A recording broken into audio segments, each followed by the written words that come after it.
Le 31 juillet 2024, le tribunal de première instance de Dixine rendait le verdict pour les massacres du 28 septembre 2009. Au même instant, les avocats de Dadis Camara interjetaient ou disaient qu'ils allaient interjeter appel. Dadis Camara a-t-il eu raison de faire appel dans ce procès? L'appel de Dadis Camara n'est-il pas un appel risqué? C'est de ça que nous parlons dans cette vidéo. Suivez.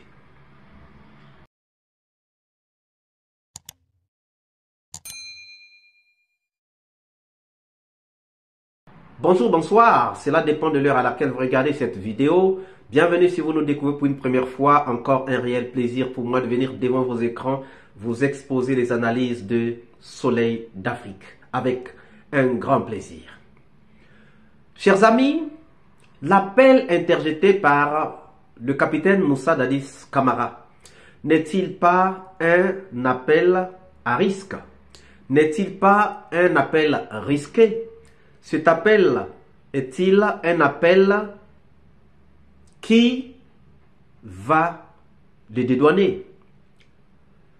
Alors, qu'est-ce qui se passe?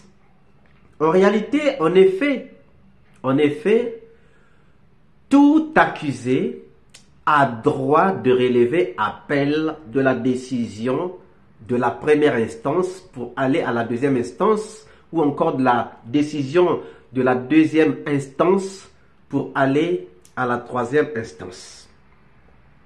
Donc, selon l'article 575 du Code de procédure pénale en Guinée, il est dit ceci, que l'accusé, un accusé qui n'est pas d'accord avec la décision d'un tribunal, d'une certaine instance, un accusé qui boude donc la décision rendue, le verdict rendu, a bien le droit de pouvoir faire appel de cette décision. Pour 4 faits.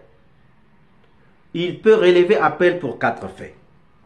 Le premier fait, si l'accusé pense que le tribunal l'a déclaré coupable à tort, c'est-à-dire, si je suis accusé et que je pense que je ne méritais pas d'être accusé, que je suis accusé non à raison mais à tort, j'ai ce premier droit de faire appel. Deuxième, si l'accusé pense que le tribunal a violé ou omis les formes prescrites par la loi à peine de nullité.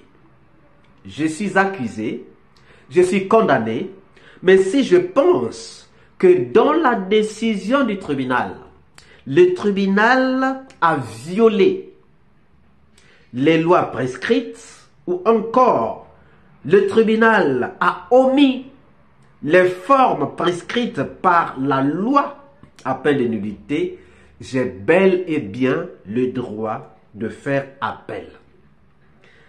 Troisième point, la peine prononcée est trop lourde.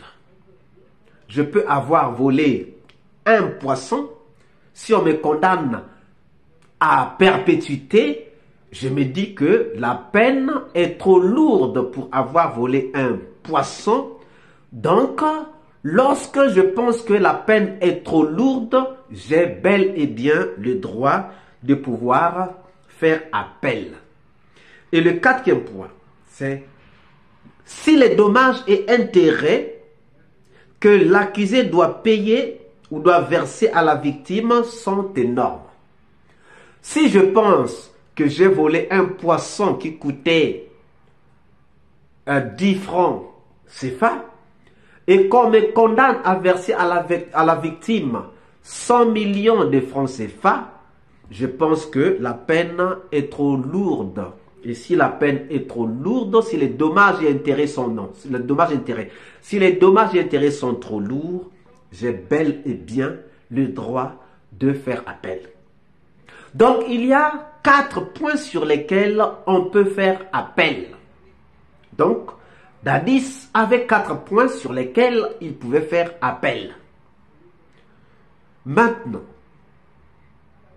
il a déjà fait appel. Ça veut dire qu'il y a au moins l'une de ces 4 conditions qui sont remplies. Ça veut dire qu'il y a déjà l'une de ces 4 conditions que Dadis trouve favorable pour faire appel. Il peut avoir fait appel pour contester, pour dire que moi je n'étais pas là-dedans, vous m'avez accusé ou condamné à tort. Il peut avoir fait appel pour dire que vous avez violé ou bien omis les formes prescrites par la loi sur la peine de nullité. Ou encore, il peut avoir fait appel pour dire que la peine qui a été prononcée contre moi de 20 ans est trop lourde. Encore, il peut dire que j'ai fait appel parce que les dommages et intérêts que je dois payer sont tellement lourds ou énormes.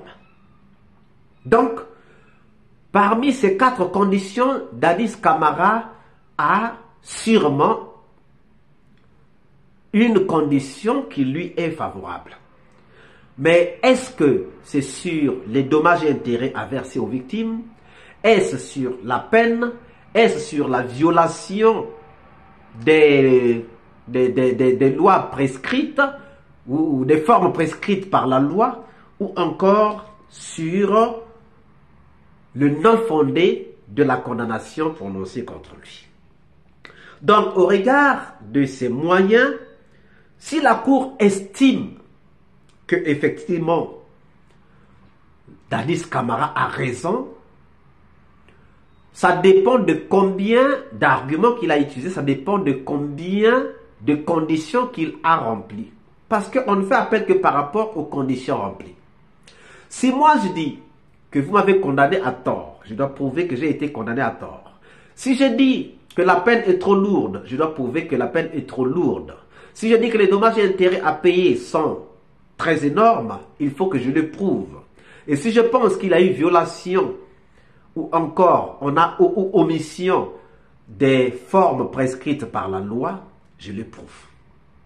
Maintenant, le tribunal de deuxième instance, donc la cour d'appel, va essayer d'examiner qu'est-ce qui est fondé et qu'est-ce qui n'est pas fondé par rapport à l'appel fourni par Dadis Camara.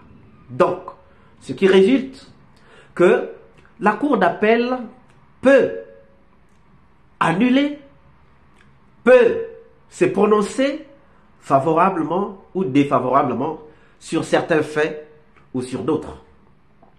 Mais où se trouve le risque de Dadis Camara? Où se trouve le risque de Dadis Camara? Tous ceux qui ont été là étaient sous le commandement de Dadis Camara. Donc Dadis Camara était la tête. Dadis Camara était la tête de tous ceux qui ont été jugés.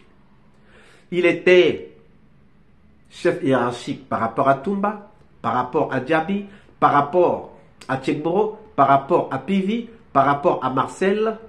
Et donc, ça déjà, c'est très difficile pour lui. Parce que, même s'il dit n'avoir pas donné des ordres, mais est-ce que on ne trouvera pas une faille dans sa défense au niveau de l'appel? Point d'interrogation. Maintenant, en cas d'appel, aussi, si la Cour estime l'appel que l'appel n'est pas fondé, elle va confirmer le jugement.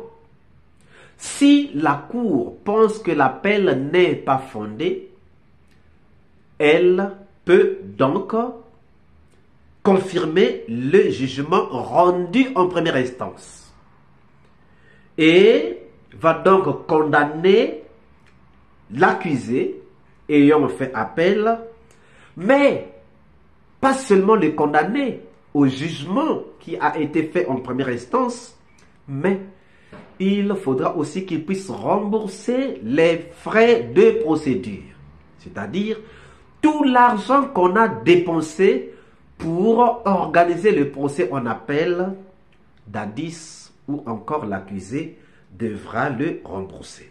Mais ce n'est pas tout. Suite à l'appel de l'accusé, les autres parties ont 8 jours pour faire appel. Dadis fait appel contre la décision du juge. Mais il y a le parquet, il y a les parties civiles, il y a aussi le tribunal lui-même, et il y a aussi les avocats des autres accusés qui vont avoir 8 jours pour faire appel de cette décision de la Cour. Donc, lorsque la décision de la Cour est rendue, les autres parties ont 8 jours. Les autres parties peuvent dire, on n'est pas d'accord. Comme on a dit maintenant, comme aujourd'hui, même le parquet, même les parties civiles ne sont pas d'accord de la décision de Tounkara. Et en cas d'appel du ministère public, suivez bien, en cas d'appel du ministère public, ou encore des parties civiles, le ministère public, en cas d'appel du ministère public, la Cour ou encore des parties civiles, la Cour peut soit confirmer le jugement de la première instance, soit l'infirmer en tout ou en partie, puisqu'il y a 4 actions à mener. En fait, il y a 4 conditions. Peut-être que Dadis peut remplir une condition, 2 conditions, 3 conditions ou encore les 4 conditions. Donc, cela dépendra. La décision peut statuer sur la confirmation ou encore sur l'infirmation par rapport aux 4. On peut infirmer ou confirmer les 4 conditions, donc la décision finale.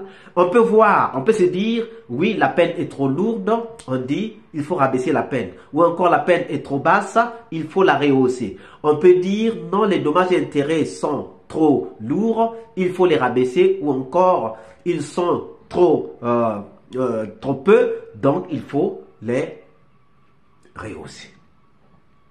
C'est là où le bas va commencer à blesser. Donc, le juge de la deuxième instance peut se prononcer de façon favorable ou encore de façon défavorable. Sur chaque point, il va regarder quel point Dadis Camara relève-t-il dans son appel. Est-ce que ce sont les indemnités ou encore les dommages et intérêts? Est-ce que c'est la peine? Est-ce que c'est la violation ou encore l'omission des formes des formes de loi prescrites ou prescrites par la loi, ou encore c'est par rapport au tort ou en fait à la raison de la condamnation, fondée ou non fondée. Vous vous souviendrez qu'il y a quelques années en Guinée, il y a eu Foni Kemenge qui avait été condamné à 11 mois. Oui. C'était en janvier 2021. Il avait été condamné par le tribunal pénal international de Mafanko à 11 mois d'emprisonnement. Suite à l'appel de ses avocats, l'activiste a été condamné le 10 juin de la même année à 3 ans. Il était parti pour dire que les 11 mois sont énormes, que la peine est trop lourde. Mais au finish, il avait été condamné à 3 ans. L'appel de Dadis Camara, vu ce qu'on a entendu, vu ce qui s'est passé au tribunal pendant le procès, est-il fondé? Cet appel n'est-il pas un appel risqué?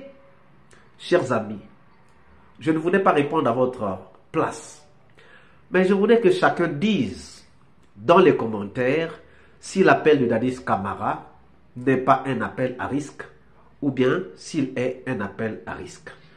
Si cette vidéo vous a plu, ne manquez pas de laisser un pouce bleu, de commenter, de partager. Et si vous n'êtes pas encore abonné, c'est le moment de vous abonner et surtout de ne pas manquer d'activer la cloche de notification afin d'être averti à temps réel de toutes nos prochaines publications. Quant à moi, je vous dis à très bientôt pour une nouvelle capsule et je vous dis ciao.